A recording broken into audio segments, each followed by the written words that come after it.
Hello. So, I'm going to talk about building for familiarity. Although I really wanted to call my talk Boring is Good. And now that Chris and Louisa have taught you how to think like a designer, I'm going to tell you how not to think like a designer.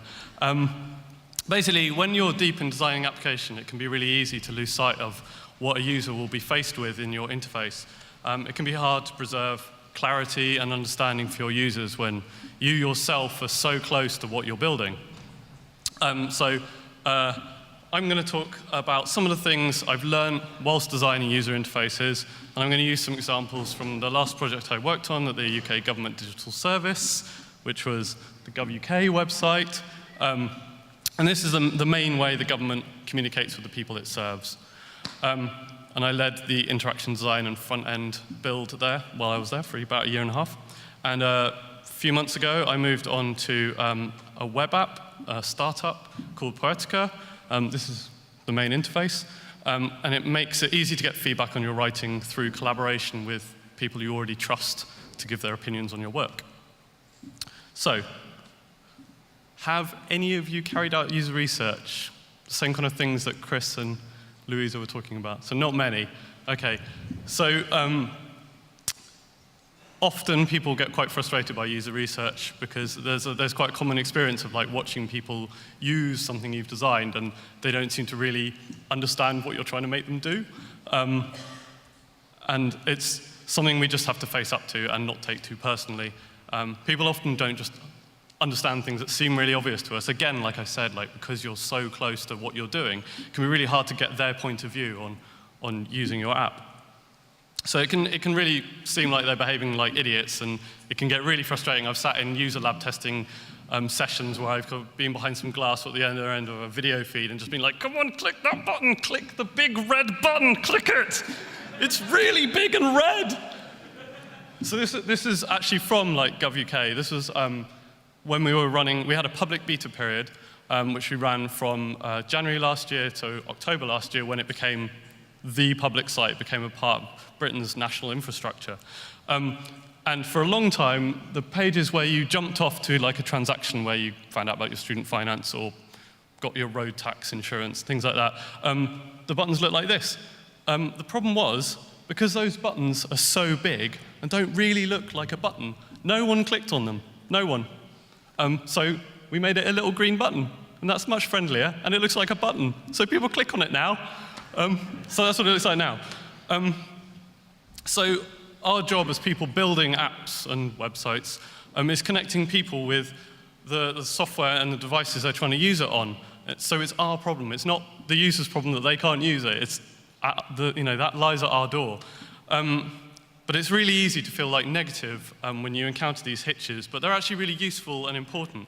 They're really great opportunities for improving your design. They're but milestones on the way to getting things right for your users. And these users giving you this feedback are providing you with valuable insight. Like Chris was saying, you need to give them as many opportunities to feedback directly to you so you can have a conversation and find out what's problematic for them. So yeah, sadly, we can't always make people do what we want them to do.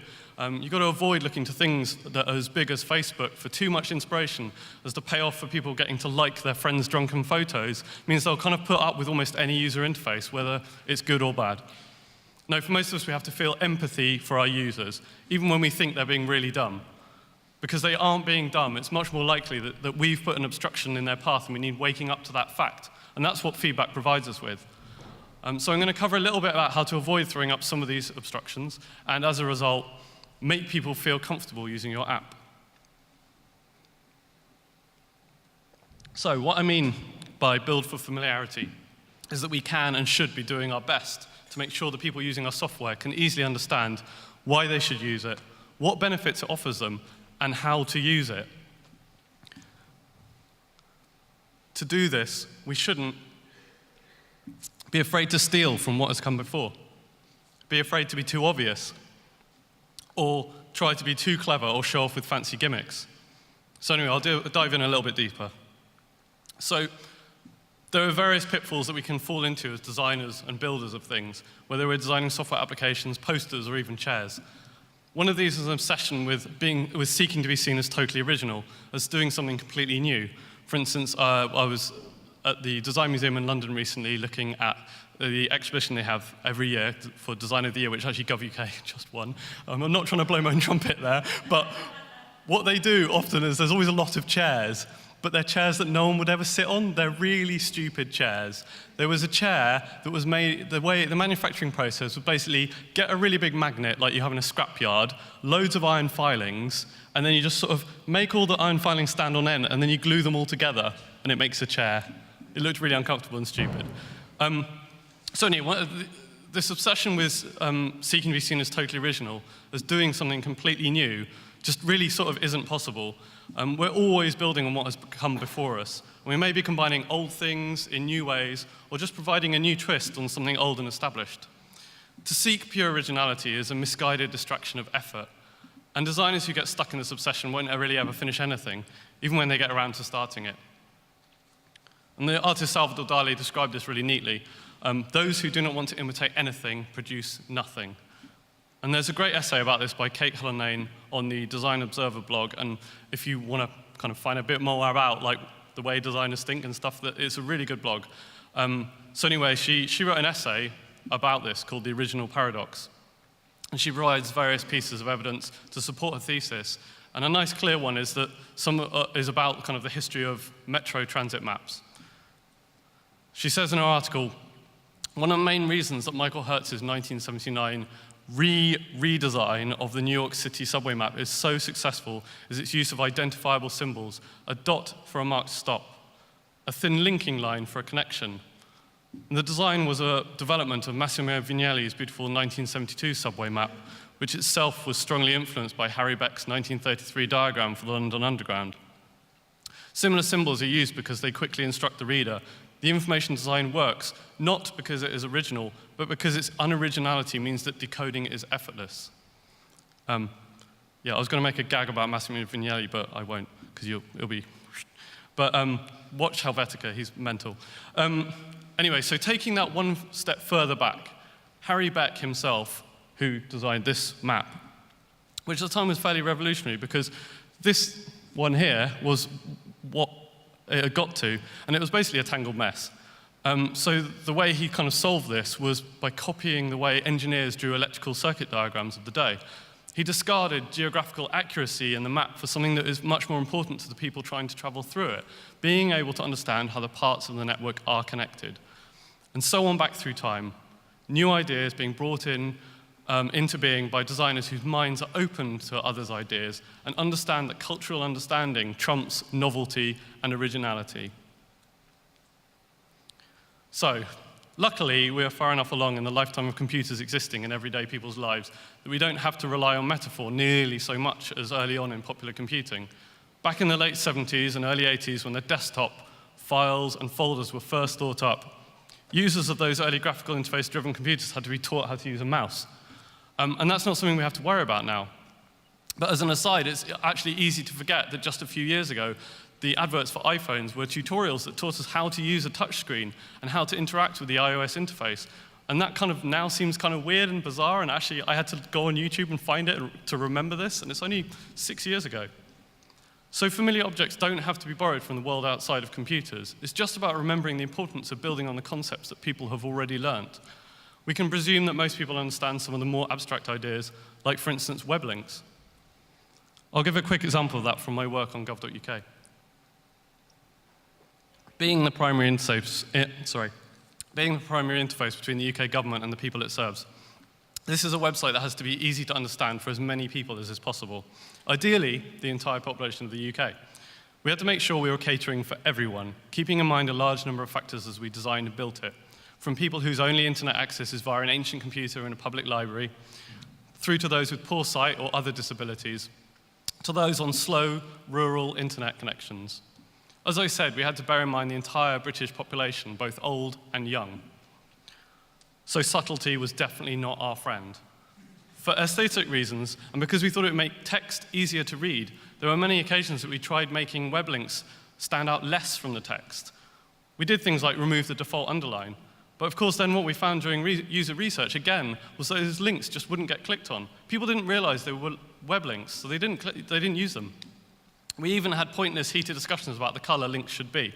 But we didn't really go down the crazy route that Google did, which was testing about, I think it was several hundred different shades of blue they A/B tested, which is like, anyway.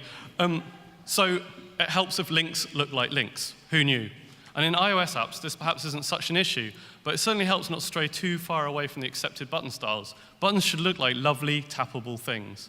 And there's a lot to be said for the guidelines that Apple give and the human interface guidelines, but I don't know how much these days they actually bother with them themselves. So the other extreme, perhaps, is skeuomorphism. There are a few ways people understand this term. For the purposes of my argument, in this case, I'm talking about it in reference to creating graphical interfaces that attempt to directly ape physical objects, both visually and interactively. So the technique is often controversial, as it is associated with the style that Apple has gone a bit crazy for, mostly since the iPad, and which has subsequently found its way onto all iOS devices, and even into OS X these days, and Apple seems really taken with it. I bring it up because I reject the idea that the surface qualities of real-world objects can be directly mapped onto components of an interface design, and at times Apple's love of it has perhaps gone too far. For example, and I know it's an old one, but loads about iBooks is just awful. I'll just pick on one thing.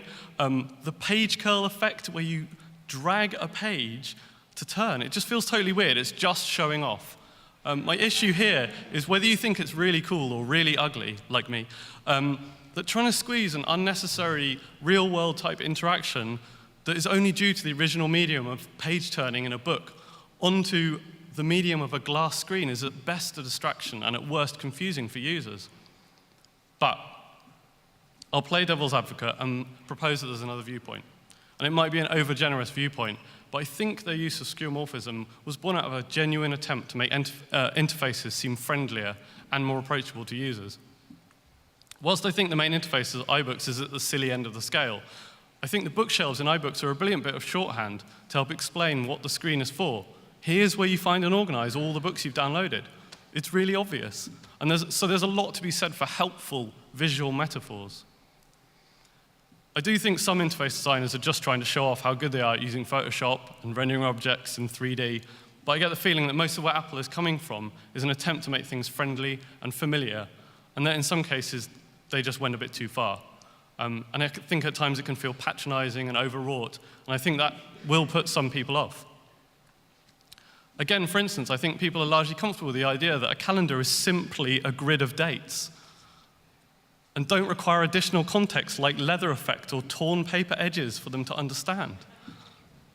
Here I should probably own up and give an example of when I slipped down the wrong side of skeuomorphism.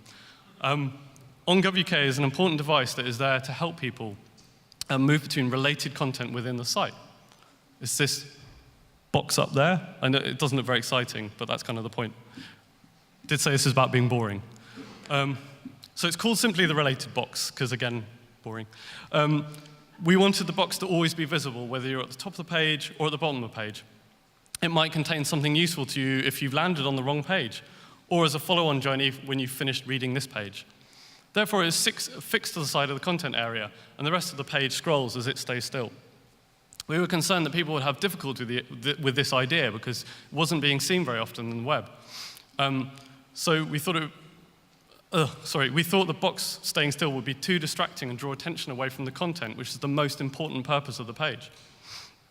I mocked up loads of wireframe sketches, which is like, that's as far as we go with wireframes. It was just on a bit of paper showed to someone. Does that look like a good idea or not? But we kept struggling as we couldn't decide how prominent the related box should be.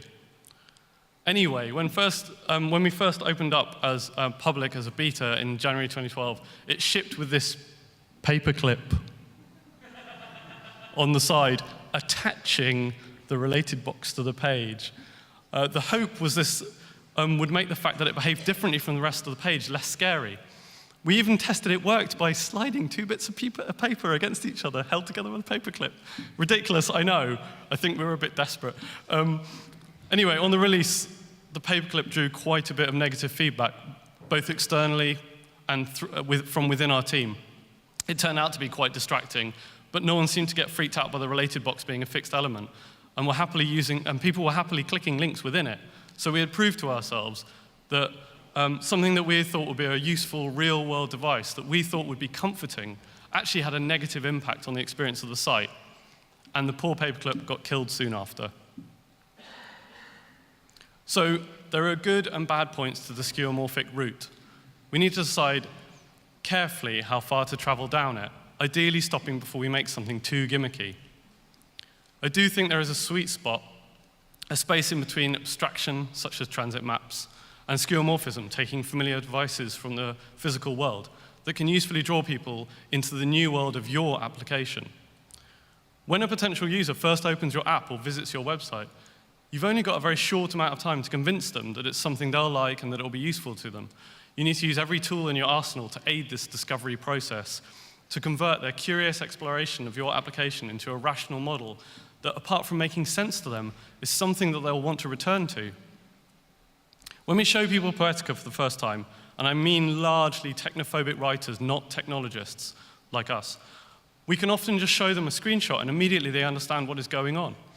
That it will give them the ability to mark up someone else's text with their own thoughts.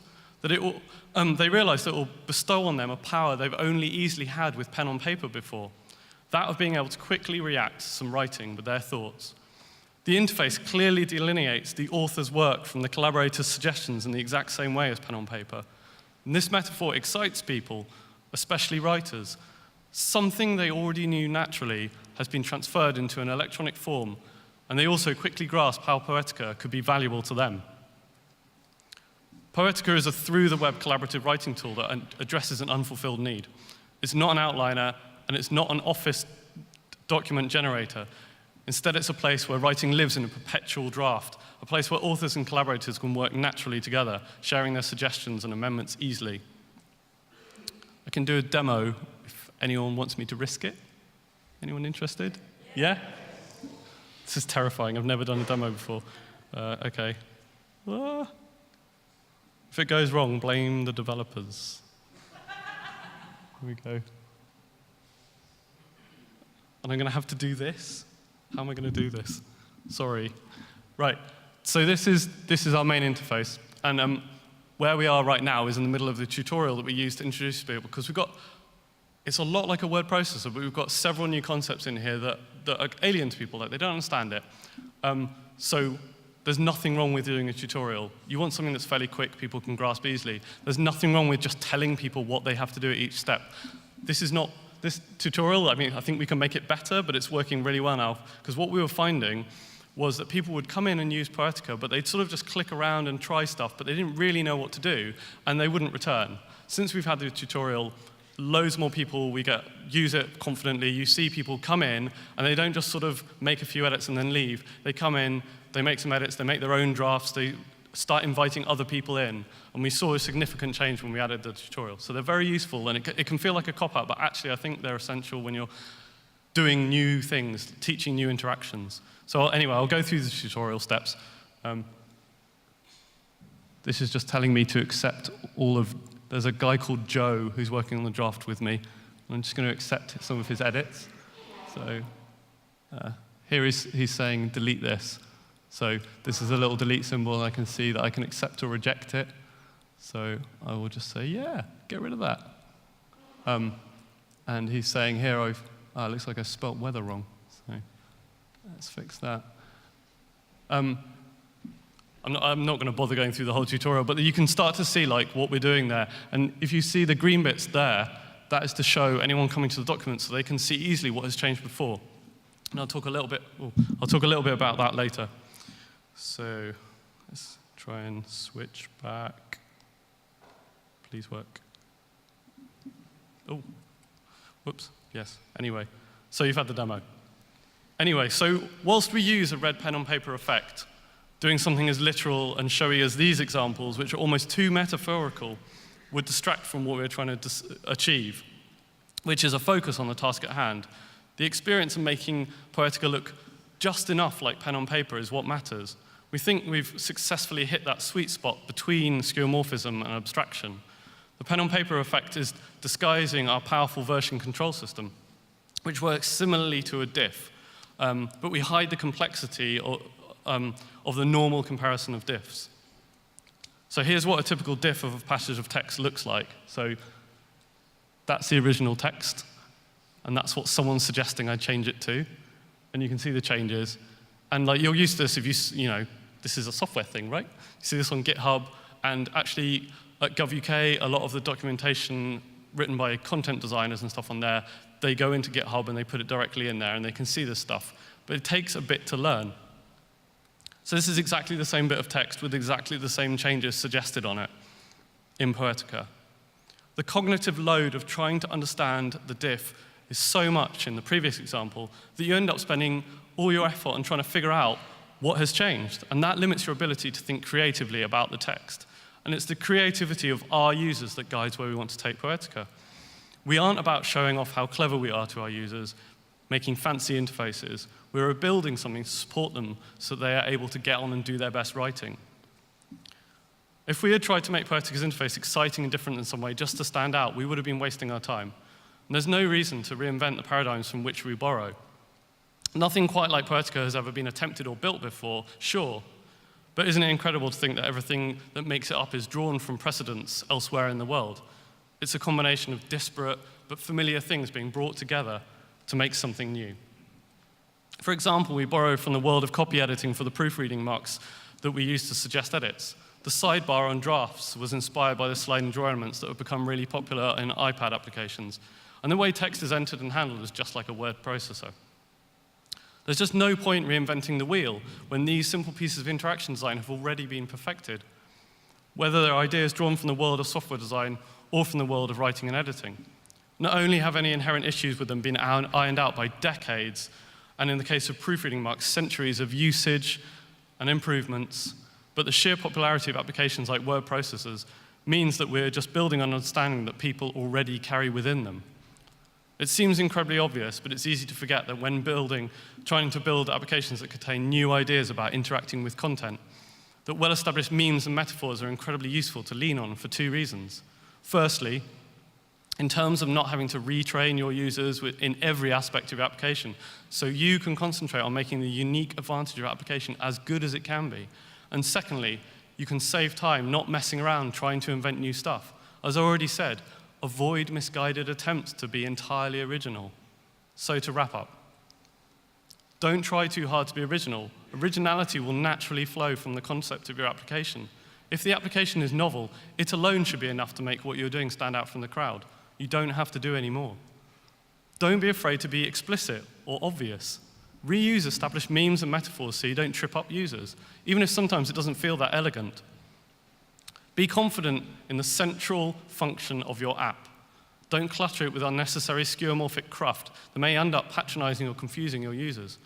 And finally, celebrate what makes your application different. You should only have to highlight and explain the new concepts your app embodies to ease understanding, and it will also help your app and what makes it great to stand out. Thank you.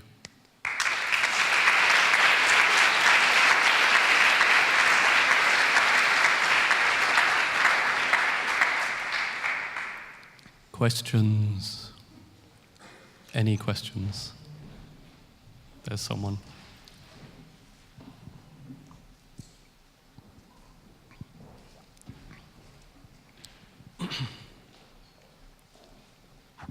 Can you also show us adding notes to Poetica? Yes, I can. It's a fair question. Right. So, okay, which direction? There we go. Okay, so I can select a bit of text.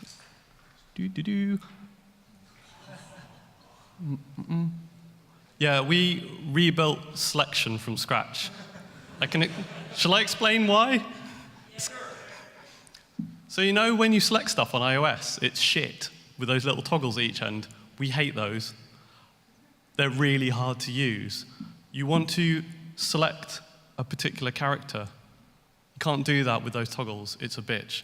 With our selection, you can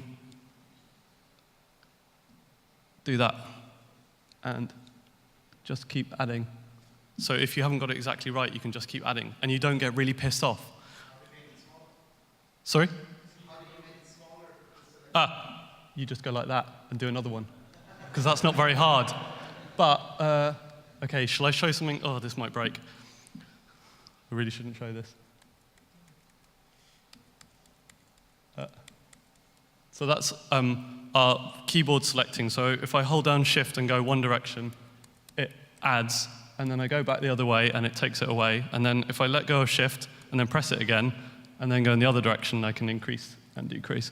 These are the kind of things that we're trying to do with Poetica. We're trying to make it as humane as possible. There are loads of things that get in the way of being able to write and edit on computers and on tablets that just isn't good enough yet. And we're trying to fix all the things that annoy writers and make it so they don't have to think, so that they can do stuff that comes naturally to them and they can just concentrate on their writing, their creativity. And there's loads of things that bug us. I'll show you a silly thing as well. Okay, so if I make the line wiggly when I select, and then I hit, I want to delete this, we kept the position of the line.